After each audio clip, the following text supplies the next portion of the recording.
राहणार। अगदी आपल्या सोबत या चर्चेमध्ये महेश तपासे सुद्धा जोडले गेलेले आहेत, राष्ट्रवादीच्या शरद पवार गटाचे ते प्रवक्ते आहेत। महेशजी, चित्र जर पाहिलं बऱ्याचशा एक्झिट पोलमध्ये महाविकास आघाडीला बऱ्यापैकी चांगलं चित्र दिसतंय आणि कुठे ना कुठेतरी जो अंदाज वर्तवला जात होता तो अंदाज कदाचित 4 अर्थात हे निकालाचे अंदाज आहेत, हा अंदाज कदाचित 4 तारखेला खरा ठरण्याची शक्यता व्यक्त केली जाते। तुम्हाला काय वाटतं की कोणते मुद्दे तुमच्या दृष्टीने प्रभावी ठरले जर हे चित्र 4 तारखेला दिसलं तर?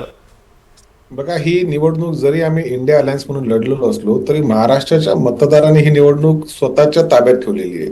त्याला गद्दारी आवडलेलं नाही, त्याला पाठीमध्ये खंजीर खूप असणं आवडलेलं नाही, त्याला दिल्लीचा हाय हँडेडनेस आवडलेला नाही, प्रत्येक गोष्टीमध्ये इन्कम टॅक्स, सीबीआय, ईडीचा वापर करून नेत्यांना बळी पाडणं हे त्याला आवडलेलं नाही। आणि मराठी माणसांनी यावेळेला मतदान करताना ह्याच गोष्टीचा विचार केलेला आहे।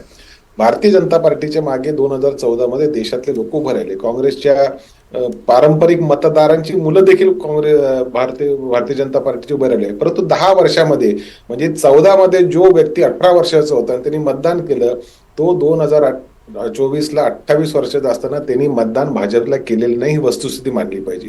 रोजगारावर अपयश मिळालं, अनेक गोष्टींवर अपयश। आमच्या आता ताई ज्या म्हणत होत्या, ज्या काय गोष्टी सांगत होत्या एअरपोर्ट वगैरे, याची सुरुवात मनमोहन सिंग सरकारने केलेली। $5 ट्रिलियन इकॉनॉमी सर्वांना पाहिजे, पण $3 ट्रिलियन इकॉनॉमी आम्ही तुमच्या हातात दिलेलीच आहे।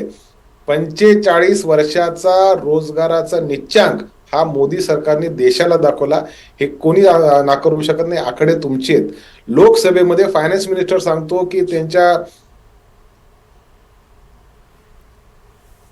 महेश तपासे यांचा आवाज आपल्यापर्यंत पोहोचत नाहीये, पण त्यांचा मुद्दा लक्षात आला। महेशजी, तुमचा मुद्दा लक्षात आलेला आहे। सचिन अहिर यांनी सुद्धा तो मुद्दा मांडला।